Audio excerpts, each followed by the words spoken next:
Sudah siap untuk belajar firman Tuhan pada pagi hari ini? Mari keluarkan catatan saudara.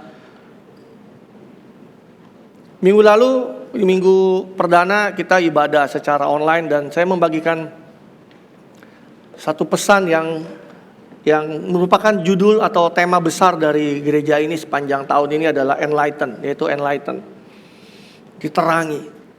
Dan saya berdoa sungguh-sungguh bahwa setiap kita jemaat GKS Balikpapan yang kita yang benar-benar ada di dalam rumah ini, kita benar-benar boleh mengalami pengalaman bahwa begitu banyak hal yang akan diterangi dalam hidup kita, di mana Roh Kudus bekerja sehingga sesuatu yang tadinya buat kita gelap menjadi terang, sesuatu yang tadinya kita nggak mengerti jadi mengerti, sesuatu yang tadinya kita nggak tahu kita jadi notice.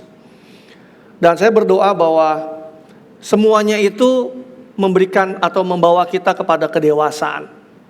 Katakan sama saya, kedewasaan. Karena tujuan Tuhan dalam kehidupan kita, Tuhan mau lihat kita bukan sekadar jadi orang percaya, tapi juga bertumbuh menjadi dewasa di dalam Dia. Tuhan mau setiap kita menjadi, bukan sekadar menjadi orang percaya, tetapi menjadi orang-orang yang pada akhirnya menjadi muridnya Dia, dan akhirnya menjadi seorang orang yang memuridkan orang lain. Dan pagi hari ini, saya berdoa bahwa setiap kita bukan hanya sekedar mengerti. Oh, tadi saya nggak tahu. Oh, saya jadi tahu. Oh, sekarang tadi nggak ngerti jadi ngerti. Bukan hanya sebatas bahwa kita tadinya nggak ngerti jadi ngerti, tadinya nggak tahu jadi tahu. Tapi kita menjadi pribadi yang tidak berbantah-bantahan ketika kita tahu sesuatu yang baru, kita mengerti sesuatu yang baru, kita melakukannya.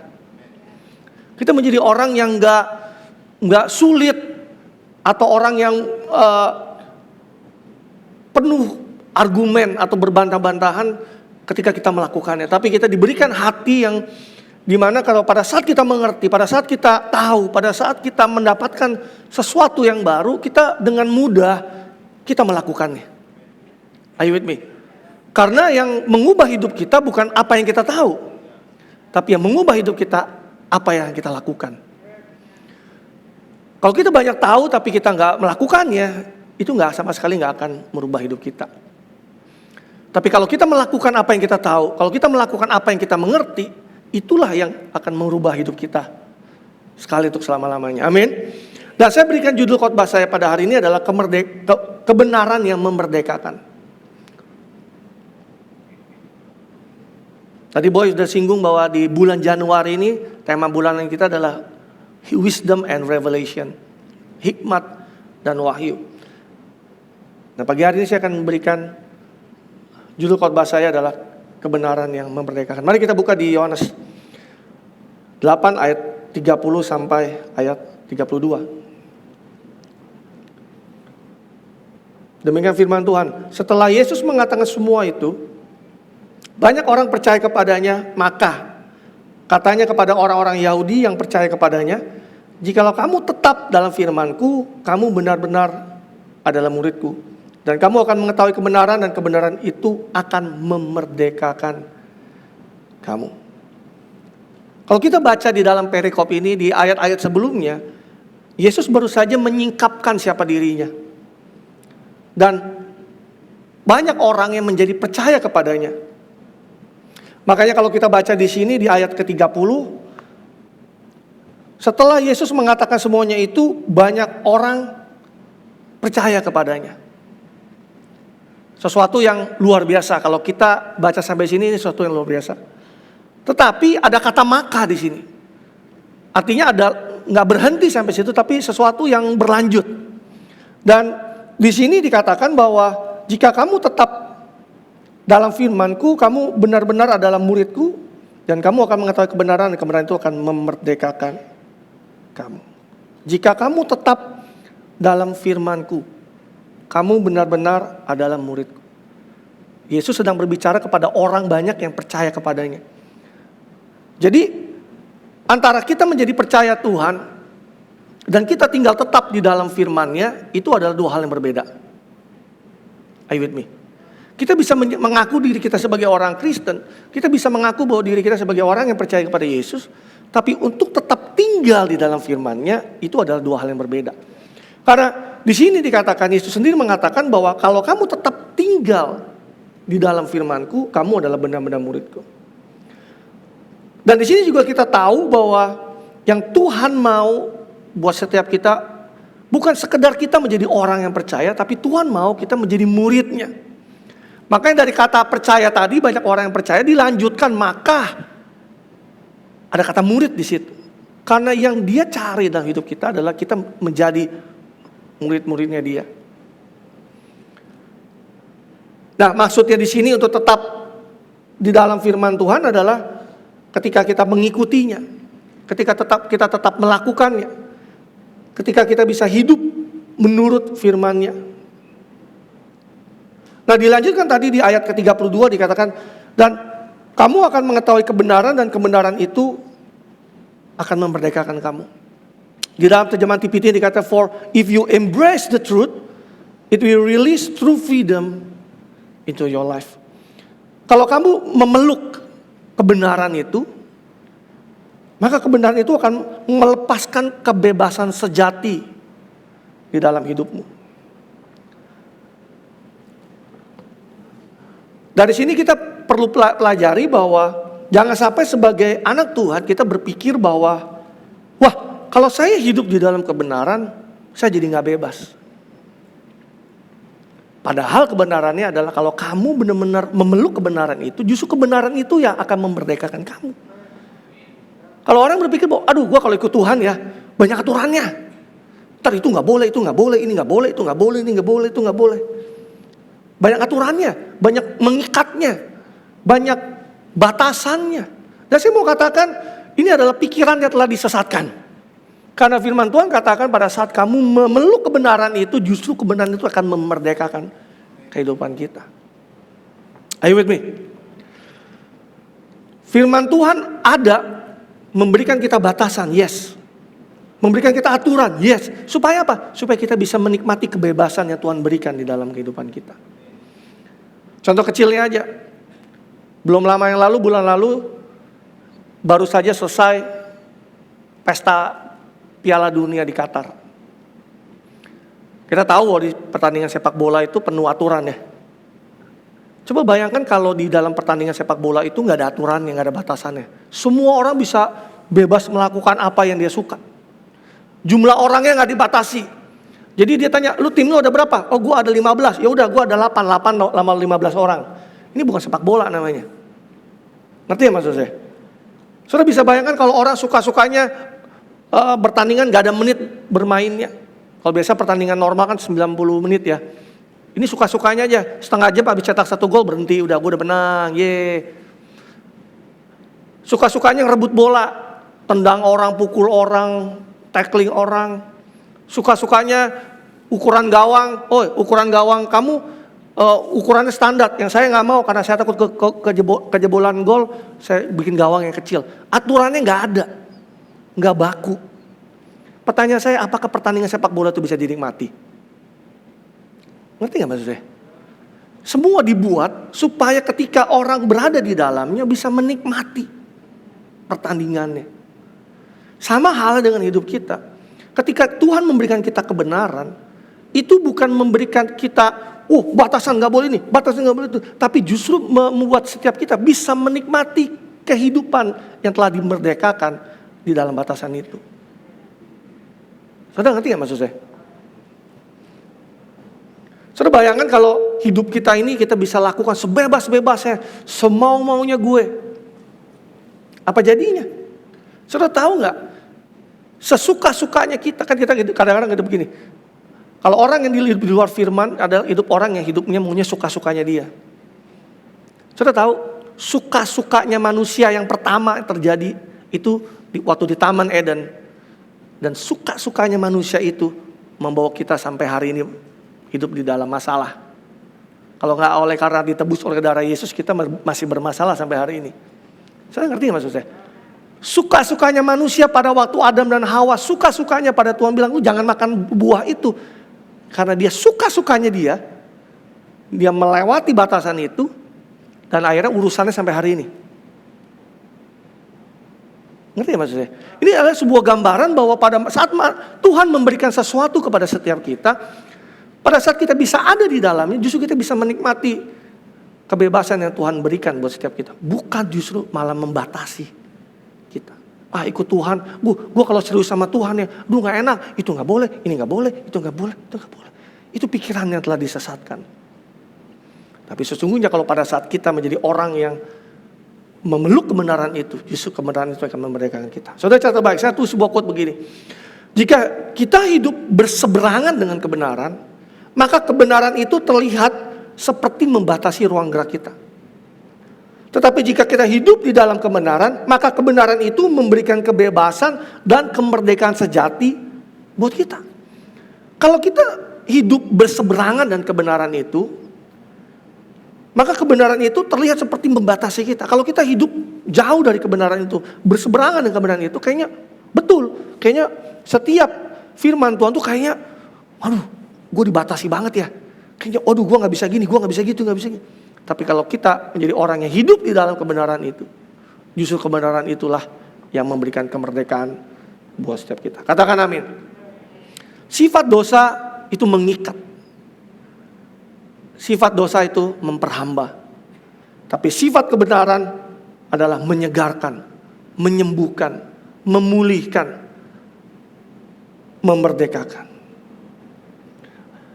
Di Yohanes 8:34 di perikop yang sama, Yesus berkata kepada mereka, aku berkata kepadamu, sesungguhnya setiap orang yang berbuat dosa adalah hamba dosa. Kenapa? Karena sifat dosa memang mengikat dan memperhamba seseorang. Jika seseorang melakukan dosa, dosa itu mengikat dan memperhamba orang itu. Contohnya, dosa seksual misalnya. Mau dosa seksual, mau perzinahan sama jenis, lawan jenis, sekali orang melakukannya, dia akan diikat olehnya. Dia akan diperhamba olehnya. Dia akan menjadi tawanan darinya.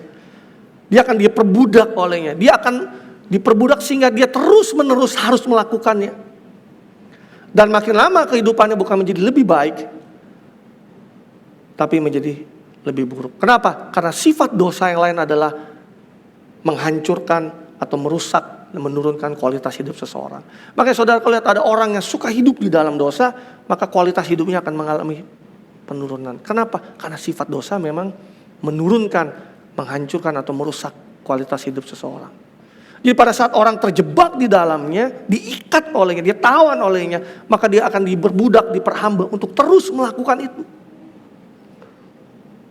Nah, tipuannya adalah pada awalnya dosa itu sepertinya menarik, menggiurkan. Tapi sesungguhnya kita tahu kebenarannya, bahwa ketika orang melakukannya, justru dia diikat, ditawan olehnya, diperhamba olehnya. Contoh lain misalkan, dosa pornografi misalnya. Sekali orang terjebak di dalamnya, diikat, sulit untuk lepas. Kenapa? Karena dosa itu mengikat sifatnya. Dia diperhamba olehnya. Sampai dia boleh benar-benar berjumpa dengan kebenaran. Dan kebenaran itu memerdekakan dia, memulihkan dia, menyembuhkan dia. Yang mengerti katakan amin. Kebenaran justru awalnya, kelihatannya seperti menakutkan. Kelihatannya. Katanya seperti siap menghakimi, kelihatannya. Tapi sesungguhnya tidak. Justru kebenaran itu menyembuhkan. Kebenaran itu memulihkan. Kebenaran itu memerdekakan kita. Di Amsal 6 ayat 23 dikatakan, karena perintah itu pelita dan ajaran itu cahaya dan teguran yang mendidik itu jalan kehidupan.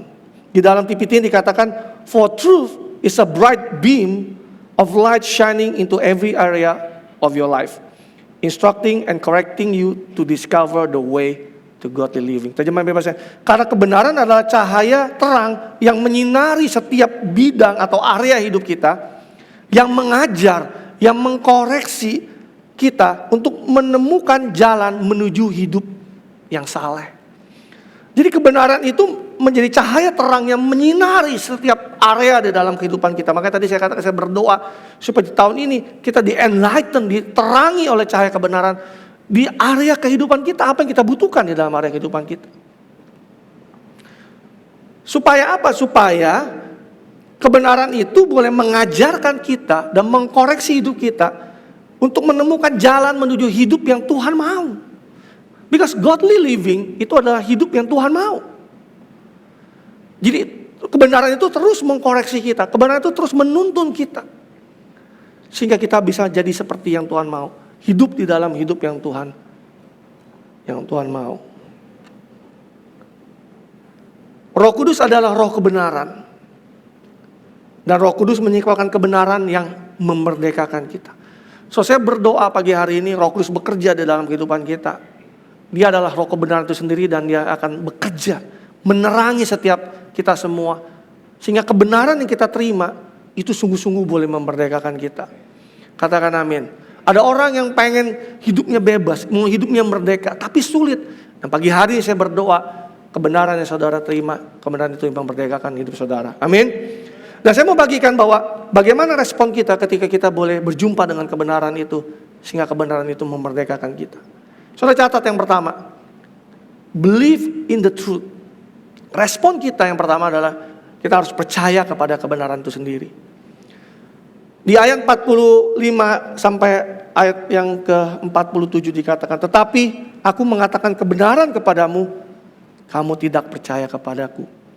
Siapakah di antaramu yang membuktikan bahwa aku berbuat dosa? Apabila aku mengatakan kebenaran, mengapakah kamu tidak percaya kepadaku?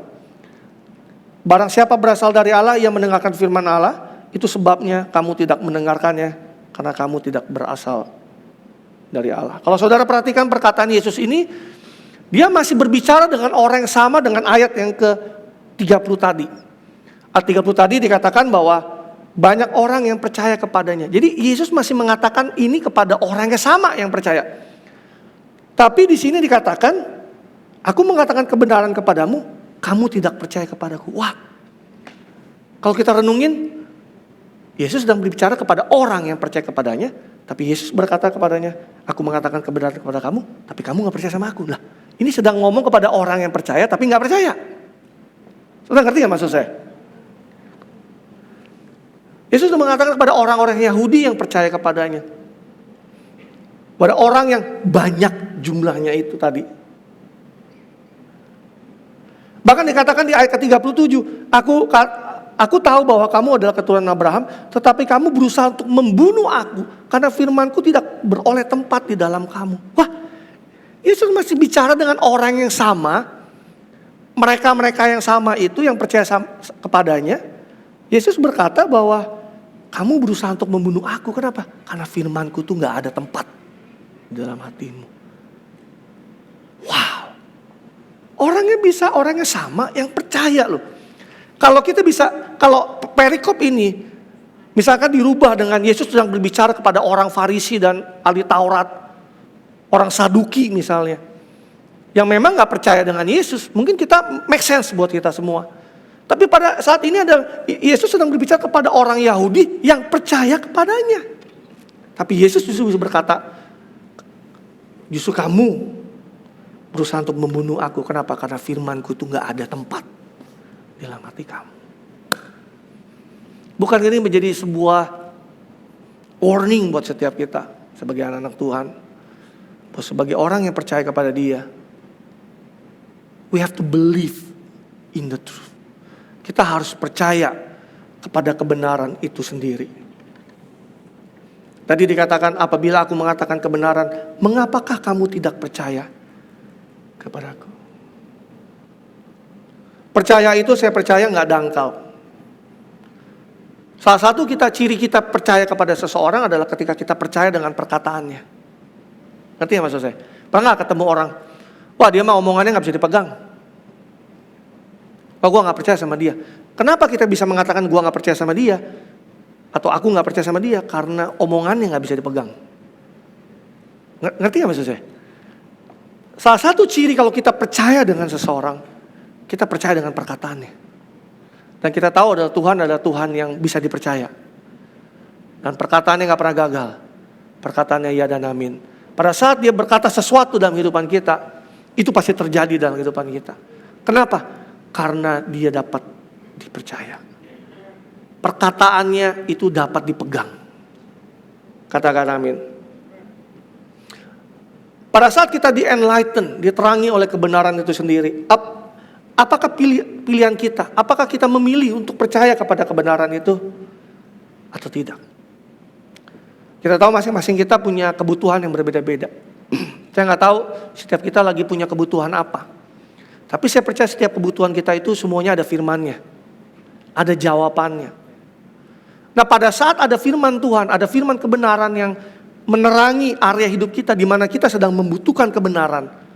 Pilihan kita mau percaya kepada kebenaran itu atau enggak. Contohnya, orang lagi mengalami kesulitan keuangan misalnya. Lalu firman Tuhan di Matius 5 mengatakan bahwa kalau kamu lihat burung-burung di udara, dia gak menabur, gak menuai, tapi dipelihara oleh Bapakku di sorga. Bukankah kamu lebih berharga daripada burung-burung itu? Kalau kita sedang mengalami kesulitan keuangan misalnya, pada saat kita terima ayat itu, saudara mau percaya kepada fakta yang saudara hadapi atau saudara percaya kepada kebenaranmu? Bahwa Allah akan memelihara hidupmu, karena hidupmu jauh lebih berharga daripada burung-burung itu. Yesus gak mati buat burung-burung, Yesus mati buat saudara dan saya. Semua itu dicari bangsa-bangsa. Tapi kamu carilah dahulu kerajaan Allah dan kebenarannya, maka semuanya akan ditambahkan kepadamu. Apakah saudara mau percaya pada hal itu, kebenaran itu? Atau saudara, enggak lah, itu kan enggak mungkin lah. Itu kan mungkin buat si A, itu kan buat si B, itu kan buat si C karena dia melayani. Ini kan buat dia karena dia hamba Tuhan, karena dia pendeta. Kayaknya kalau buat gua firmannya enggak berlaku. Kata siapa? Saudara disesatkan pikirannya kalau kayak gitu. Are you with me? Kalau kita, contoh lagi, kalau pada saat kita sedang khawatir dalam kehidupan kita lagi ditenggelamkan di dalam kekhawatiran kita. Padahal firman Tuhan berkatakan bahwa janganlah kamu khawatir akan segala sesuatu. Serahkanlah kekhawatiranmu kepada Tuhan. Kita mau lakukan dan percaya pada itu, enggak? Are you with me? Ini awal tahun 2003. Nah, saya nggak tahu kekhawatiran apa di sepanjang tahun 2003 ini akan kita alami. Atau mungkin saat ini saudara juga sedang khawatir. Tapi firman katakan, don't be anxious. Janganlah khawatir akan hal apapun. Serahkanlah kekhawatiranmu kepada Dia. Kita mau percaya nggak pada firman itu? Ngerti nggak maksud saya? Nah, pada saat kita percaya, kita melakukannya dong. Atau dalam kehidupan sehari kita butuh hikmat. Bulan ini bisa tentang hikmat. Saudara lagi kekurangan hikmat di dalam pekerjaanmu, dalam pernikahanmu, dalam bisnismu, sekolahmu, kuliah. Saudara kurang hikmat. Dan firman Tuhan pada saat kamu kurang hikmat, mintalah yang punya kepada Dia yang punya hikmat, Dia yang punya sumber hikmat itu sendiri. Mintalah kepada Dia hikmat itu, maka hikmat itu akan diberikan kepadamu. Mau nggak percaya kepada firman itu? Atau justru kita malah mencari hikmat dunia seperti tadi Boy katakan, mencari jawaban daripada dunia, padahal sedangkan semua jawaban ada di dalam Dia. Pilihan saudara mau percaya yang mana? Coba ngomong senggol kanan kiri, lu mau percaya yang mana? Saya mau katakan kepada saudara, sayangnya kunci dari semua untuk mengalami apa yang kebenaran firman Tuhan katakan, nggak ada yang lain, cuma satu kuncinya, yaitu percaya. Ngerti sih maksud saya? Andaikan ada kunci-kunci yang lain, nggak ada, kunci cuma satu. Untuk kita bisa mengalami kuasa kebenaran firman Tuhan, kita untuk mengalami berkat dari firman Tuhan, untuk mengalami janji yang Tuhan katakan dalam firman Tuhan, gak ada yang lain kecuali satu tadi, percaya. Lu percaya gak? Kalau kita percaya, kita akan mengalami semua janji Tuhan, semua kuasa Tuhan yang melalui firman-Nya. Kita mengalami semua berkat Tuhan. Kita akan mengalami semua kemerdekaan yang ada melalui firman. Kita akan menerima semua hikmat daripada Tuhan melalui firman-Nya. Pertanyaan saya adalah, do you believe it? Pada saat kita terima kebenaran itu, kita mau percaya. Meskipun, sekalipun, tetapi aku tetap percaya kepada janji firman Tuhan. Katakan amin. Respon yang kedua, supaya kebenaran itu bisa tinggal dalam hidup kita dan kebenaran itu bisa memerdekakan kita. Yang kedua adalah honor the truth. Hormati kebenaran itu. Di Yohanes 8 ayat 48 sampai ayat 49 dikatakan, orang-orang Yahudi menjawab Yesus di perikop yang sama. Di ayat selanjutnya, Bukankah benar kalau kami katakan bahwa engkau adalah orang Samaria dan kerasukan setan? Jawab Yesus, aku tidak kerasukan setan, tetapi aku menghormati Bapakku dan kamu tidak menghormati aku. Di ayat 48 ini, Yesus masih ngomong dengan orang-orang yang percaya tadi. Ya, masih ngomong dengan orang yang percaya tadi, orang yang banyak yang percaya itu. Masih dengan orang yang sama nih. Malah orang-orang yang tadi katakan orang banyak tuh percaya kepada Yesus, malah menuding Yesus, lu orang Samaria, lu pasti kerasukan setan. Oh my God. Tadi katanya percaya. Tapi setelah percakapan sedemikian banyaknya, malah mereka menuding Yesus, engkau orang Samaria nih. Artinya, lu bukan orang Yahudi nih. Itu kan sebuah hinaan dan ejekan yang luar biasa pada waktu itu. Karena pada waktu itu orang Samaria dan orang Yahudi itu gak bersahabatan, musuhan.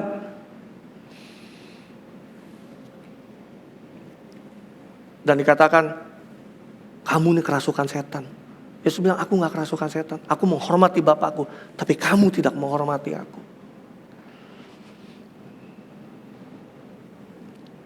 Kalau kita ingin benar-benar kebenaran itu tinggal di dalam kita dan memerdekakan kita, we have to honor the truth. Ada satu kisah di Lukas 4 ayat 16-30. Saudara gak perlu baca, saudara catat aja. Ini ada satu perikop di mana Yesus ditolak di Nazaret, di kampung halamannya sendiri. Pada waktu Yesus menyampaikan kebenaran dan mengajar di rumah ibadat di sinagog di Nazaret waktu itu. Awalnya mereka sangat membenarkan perkataan Yesus. Bahkan mereka terkagum-kagum, terheran-heran dengan perkataan yang indah yang keluar dari mulut Yesus. Tetapi gak lama kemudian justru mereka mempertanyakan latar belakang Yesus yang adalah anak dari Yusuf, si tukang kayu ini. Sampai puncaknya di ayat 28-29 di Lukas 4 dikatakan, mendengar itu sangat marahlah semua orang yang di dalam rumah ibadat itu. Mereka bangun, mereka menghalau Yesus keluar dari kota dan membawa dia ke tebing gunung tempat kota itu terletak untuk melemparkan Yesus dari tebing. Oh my God. Saudara ikuti saya enggak? Jadi Yesus sedang di rumah ibadat sinagog, di rumah ibadah orang Yahudi. Dia menyampaikan firman Tuhan. Menyingkapan itu orang terkagum dan terheran. Wow, keren banget ya. Pewahyuannya luar biasa ya. Nggak lama kemudian terjadi perdebatan. Mereka marah, mereka mengusir Yesus, mendorong dia ke tebing, lalu pengen jorokin dia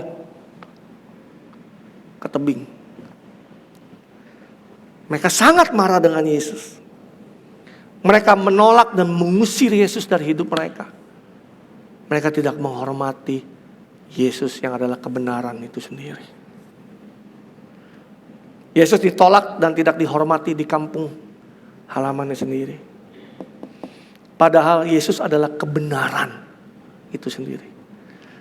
Di Yohanes 14 ayat 6 dikatakan, aku adalah jalan dan kebenaran dan hidup, dan gak ada seorang pun yang datang kepada Bapa kalau tidak melalui aku. Yesus adalah jalan dan kebenaran.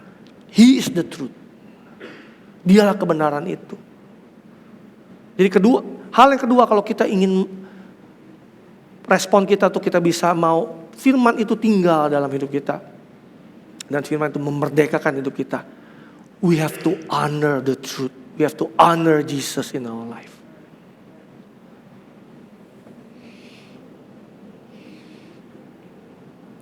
Pastor, saya gak menolak Yesus. Kalau saya menolak Yesus, saya gak ibadah hari ini.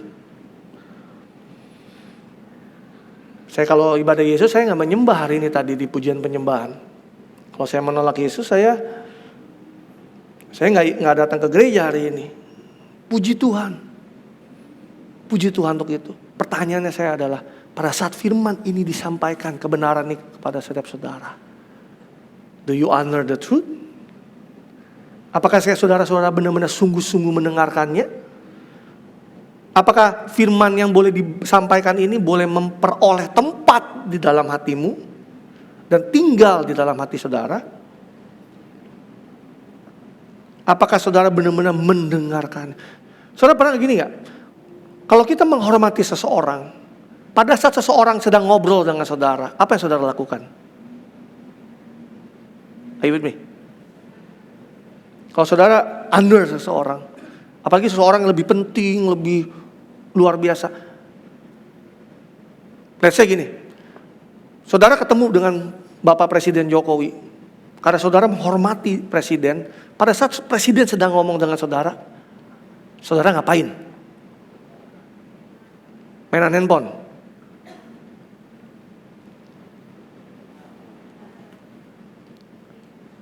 Dengan sikap yang mendengarkan. Ya Pak, terima kasih Pak. Ya Pak. Kenapa? Karena saudara menghormati dia. Jangan sampai anak Tuhan nih, ketemu Tuhan. Tuhan lagi ngomong sama saudara. Saudara, ada WA masuk, baca detik.com, email. Saudara ngerti gak sih maksud saya? Habis itu jangan diumpetin handphonenya. Waduh, pastor ngomong. Enggak, bukan. Kalau saudara gak punya catatan, saudara catat di handphone, oke. Tapi bukannya note sama Bible. Are you with me? Kalau saudara bukannya Instagram, siapa yang lagi lihat ya, siapa yang follow gua ya, siapa yang komen ya, siapa yang like. Ini lagi ada Tuhan di hadapanmu, saudara ngomong sama saudara. Saya bilang, under the truth. Ngerti gak sih maksud saya? Ini bukan saya nih, bukan saya cuma alat yang dipakai Tuhan. Tapi we have to know that pada saat firman Tuhan disampaikan, Tuhan sedang berfirman sendiri sama saudara, sedang ngomong. Tapi kalau saudara sibuk main game di gereja, misalnya I don't know ya, saya berdoa di GKS Balikpapan nggak ada. Lagi orang khotbah, mainan game. Aduh, gue lupa, darah gue kurang nih. Kredit gue kurang nih. Orang lagi ibadah ngurusin kredit game saudara. Ngerti gak sih maksud saya? Do you honor the truth? Saudara hormati gak kebenaran itu? Tahun ini kalau kita benar-benar ingin hidup dimerdekakan, diubahkan, honor the truth. Hormati kebenaran itu. Yesus harus tetap tinggal dalam hidup kita. Firman-Nya harus tetap tinggal dalam hidup kita. Yang pertama kita percaya kebenaran itu. Yang kedua kita harus hormati kebenaran itu. Yang ketiga, yang terakhir, follow the truth. Mengikuti kebenaran itu. Kalau kita ingin hidup kita tetap tinggal dalam firman-Nya, dan firman itu memerdekakan kita, kebenaran itu memerdekakan kita, follow the truth. Kita selalu punya pilihan kok di dalam hidup ini. Kita mau tetap hidup mengikuti kebenaran, atau kita justru hidup tidak mengikuti kebenaran. Kita mau tetap hidup di dalam terang, maupun kita hidup di dalam kegelapan. Ada satu quote bagus deh, dari Pastor Craig Groeschel yang ngomong gini, sin grows best in the dark. Dosa itu bertumbuh terbaik di dalam gelap. Jadi hidup kita ini selalu punya pilihan. Kita mau hidup di dalam terang, di mana terang itu pasti diterangi oleh firman Tuhan. Tadi kan ada lagunya ya. Itu firman Tuhan ditulis menjadi sebuah lagu. Firman-Mu terangi jalanku. Kalau kita hidup di dalam terang, pasti firman Tuhan itu akan menerangi jalan kita tentunya. Kita punya pilihan lah hidup ini. Kita mau hidup dalam terang atau kita justru hidup dalam gelap. Kita mau follow the truth, we want to follow the truth, atau kita justru malah gak mau ikuti kebenaran itu. Because what? Because sin grows best in the dark. We don't manage our sin. We confess our sin. Kita nggak mengelola dosa kita, tapi kita mengakui dosa kita. Maksudnya apa? Di manage.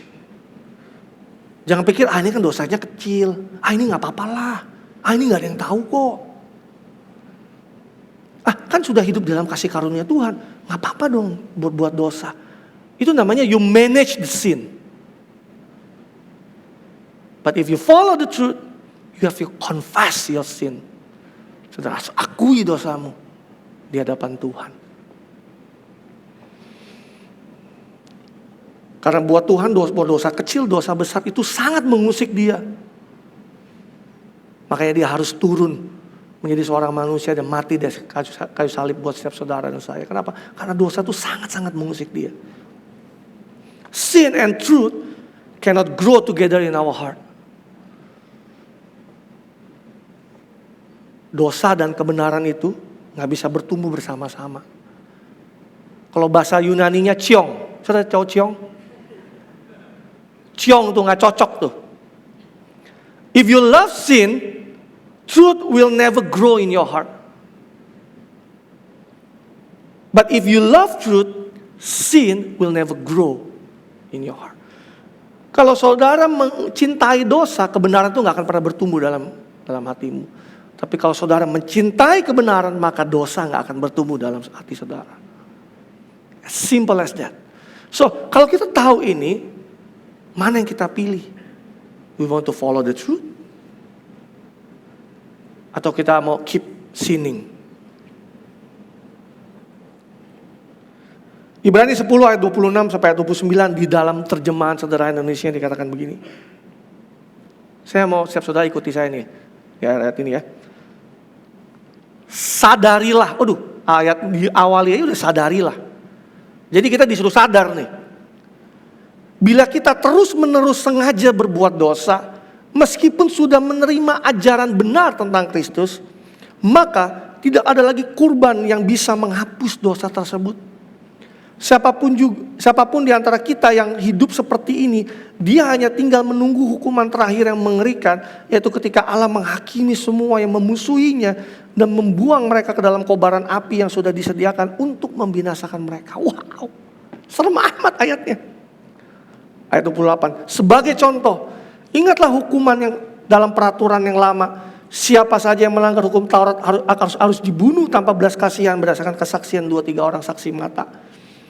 Maka terlebih lagi orang yang menghina anak Allah, mereka pantas dihukum. Menghina anak Allah, dengar baik, artinya mengaku sebagai pengikut Kristus, tapi terus saja hidup di dalam dosa. Oh my God. Orang seperti ini memandang remeh darah Yesus yang menguduskan kita. Darah yang sudah dia curahkan untuk mengesahkan perjanjian baru dengan Allah. Dengan demikian mereka menghina roh Allah, yaitu rohnya yang menyampaikan kabar baik tentang kebaikan hati Allah kepada kita. Di dalam terjemahan lainnya di ayat 29, mereka menghina roh kasih karunia.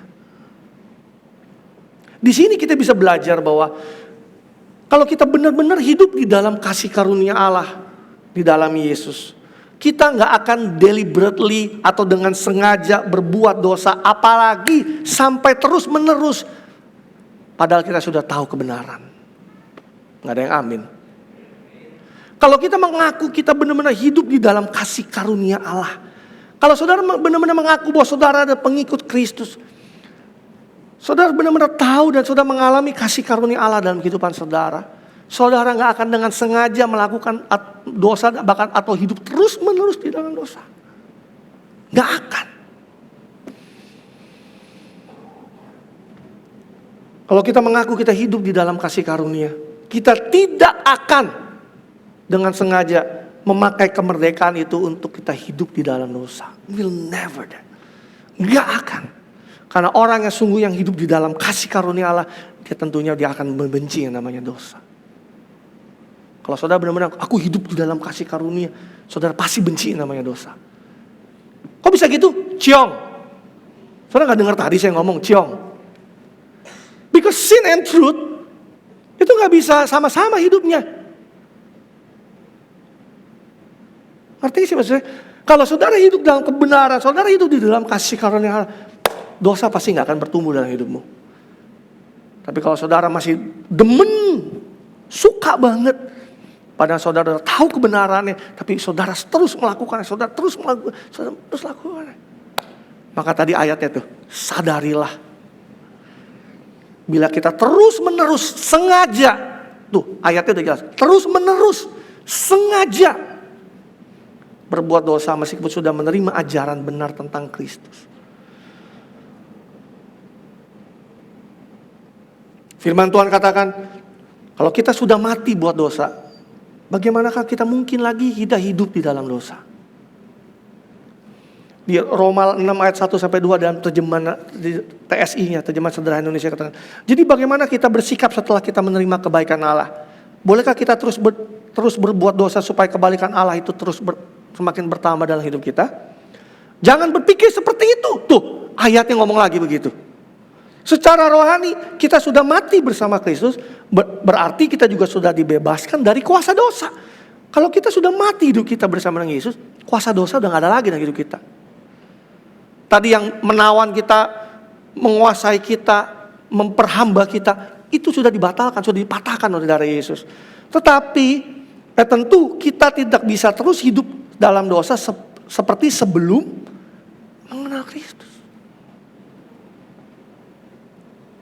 Saudara catat baik ini. Kasih karunia itu tidak menghilangkan penghukuman untuk orang. Tetapi kasih karunia itu membatalkan hukuman bagi mereka yang percaya, bagi mereka yang tinggal, bagi mereka yang hidup di dalam kasih karunia Allah. Are you with me? Saudara tegang kayaknya. Kok pastor bisa ngomong gitu, kasih karunia tidak menghilangkan hukuman buat setiap orang? Itu tuh ayatnya sudah dibaca sendiri. Di Ibrani 10 ayat 26-27. Bahwa buat orang gak ada korban lagi untuk menghapuskan dosa. Siapapun yang hidup seperti model begitu, yang dengan terus menerus sengaja berbuat dosa, dia hanya tinggal menunggu hukuman terakhir yang mengerikan. Jadi grace itu gak menghilangkan. Oh, karena dia hukumnya gak ada lagi hukuman, gak ada.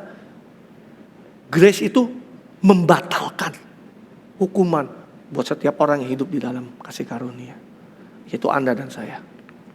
Saudara ngerti maksud saya? Firman Tuhan, tidak ada lagi penghukuman bagi dia ada di dalam Yesus. Yes. Kenapa? Karena hukum itu sudah dibatalkan. Karena darah Yesus. Buat mereka yang percaya dan hidup di dalam. Buat mereka yang percaya dan follow the truth. Tapi buat mereka yang tidak mengenal kasih karunia dan mereka menolak kasih karunia itu, hukuman itu tetap ada.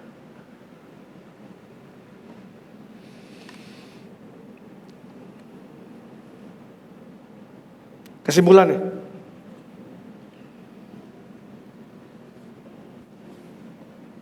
awal tahun ngomongnya dosa ya. Kebenaran saya ngomongnya. Kebenaran yang memerdekakan. Saya dengar baik ini. Kebenaran itu akan terasa menyakitkan buat orang yang mencoba untuk bertahan hidup di dalam ketidakbenaran. Sepertinya menemplak, sepertinya menghakimi, padahal gak sama sekali. Kebenaran itu memerdekakan kita. Yesus datang bukan untuk menghakimi dunia, Yesus datang untuk mengasihi dunia. Itu Anda dan saya. Tapi buat orang yang ingin terus bertahan di dalam ketidakbenaran, maka kebenaran itu akan terasa menyakitkan. Tapi kebenaran itu akan menyembuhkan setiap saudara. Kebenaran itu akan memulihkan itu saudara. Kebenaran itu akan memerdekakan saudara. Buat saudara-saudara yang terbuka kepadanya. Pada waktu Yesus mengajar, pada waktu Yesus menyampaikan kebenaran, siapa yang paling tertemplak? Siapa yang paling tersinggung? Orang Farisi, ahli Taurat. Mereka yang paling tersinggung. Coba saudara lihat, pada waktu Yesus membagikan kebenaran. Siapa yang paling kayak kena tampar paling keras? Bahkan mereka ingin membunuh Yesus. Orang-orang Farisi, orang Yahudi, orang-orang ahli Taurat. Tapi siapa yang paling dimerdekakan hidupnya? Orang-orang yang berdosa yang datang sama Yesus dan datang dan mau menerima kasih karunia yang Tuhan berikan kepada dia. Mereka yang berbondong-bondong mengikuti Yesus kemana Yesus pergi. Karena Yesus gak menghakimi, karena kebenaran itu tidak menghakimi buat mereka yang terbuka kepadanya. Tapi kebenaran akan terasa seperti menghakimi buat orang yang tertutup kepada kebenaran, kepada orang yang hidup berseberangan dengan kebenaran itu. Maka terasanya, gila ya, ini firman Tuhan hari khotbahnya nyerang gua mulu. Siapa yang nyerang saudara? Justru kebenaran yang saya bagikan ini untuk memerdekakan saudara. Ngerti gak sih maksudnya? Apa yang membedakan? Kebenarannya sama. Yang membagikan juga Yesus yang sama. sang kebenaran itu sendiri, tapi membedakan adalah pribadinya yang menerima kebenaran itu. Yang satunya menolak, tapi yang satu, they love the truth, they honor the truth, they believe the truth, and they want to follow the truth. Dan saya berdoa jemaat GKS Balikpapan kita menjadi orang-orang yang benar-benar meresponi. Karena ada begitu banyak kebenaran yang akan diwahyukan buat setiap saudara. Melalui mimbar ini atau melalui hidup saudara secara pribadi. But when you listen, when you hear the truth, do you want to believe the truth? Do you want to honor that truth? And do you want to follow the truth? Quote terakhir hari ini. Truth doesn't care about our feeling, but truth cares about our life. Kebenaran itu tidak peduli dengan perasaan kita, tapi kebenaran itu peduli dengan hidup kita. Artinya apa? Pada saat kebenaran itu dibagikan, disampaikan, kebenaran itu gak peduli dengan perasaanmu lagi tersinggung, mau baper, mau marah. Kebenaran itu gak ada peduli dengan hal itu. Kebenaran cuma peduli dengan hidupmu, supaya hidupmu dimerdekakan. Aduh gue baper nih, aduh gue tersinggung nih. Kebenaran gak ada peduli sama sekali dengan hal itu. Saudara pikir kebenaran itu peduli? Nah, kebenaran disampaikan. Pada saat kita menerimanya, mau gak kita berubah? Don't manage the sin. Jangan dikelola dosa. Confess your sin. Karena dia mengasihi setiap saudara. Entah saudara suka atau gak suka dengan kebenaran itu. Kebenaran ada kebenaran. Dia gak pakai permisi dulu ngomong sama saudara. Permisi ya, saya mau ngomong nih sama saudara. Enggak. Dia gak pakai minta maaf dulu ya. Jangan tersinggung ya. Enggak. Kebenaran mah kebenaran. Pada saat saudara terima itu, tinggal saudara respon saudara apa. Jangan sampai sebagai murid Yesus, saya tutup dengan ini. Jangan sampai kita sebagai murid Yesus, kita jadi orang hanya mau mendengarkan apa yang kita mau dengarkan, tapi kita tidak mendengarkan apa yang harus kita dengarkan. Saya ulang sekali lagi. Jangan sampai kita sebagai murid Yesus, kita cuma mau dengerin apa yang kita pengen denger. Kita cuma denger gue yang enak-enak, yang begini-begini nih, yang menyenengin hidupmu. Tapi kita harus dengar apa yang harus kita dengar. Yaitu apa? Yaitu kebenaran yang memerdekakan hidup kita. Dan saya berdoa setiap pagi hari ini, setiap kita, saudara yang hadir ibadah pada pagi hari maupun nanti akan nonton secara online, saudara benar-benar terima kebenaran ini dan itu memerdekakanmu. Jangan lagi hidup di dalam dosa. Jangan lagi hidup dengan sengaja berbuat dosa. Karena saudara tahu, Tuhan kan sayang sama saya. Tuhan kasih, iya betul. Tuhan sayang sama saudara. Tuhan mengasihi saudara. Tuhan begitu sayang sama saudara. Sampai dia benar-benar harus bicara hal ini kepada setiap saudara pada pagi hari ini. Confess your sin. Akui darah Yesus. Terima darah Yesus yang membasuh hidupmu. Menjadi saudara utuh. Pulih kembali. Dan kita bisa hidup dalam kebebasan di dalam kasih karunia Tuhan. Bukan kita memakai kebebasan itu justru malah untuk banyak melakukan dosa. Tapi kita mengerti dan kita tetap tinggal dalam kebenaran itu. Kebenaran itu yang akan mengubah hidup kita. Sin and truth gak bisa sama-sama. Ciong tadi saya katakan. If you love sin, truth will never grow in your heart. But if you love the truth, sin will never grow in your heart.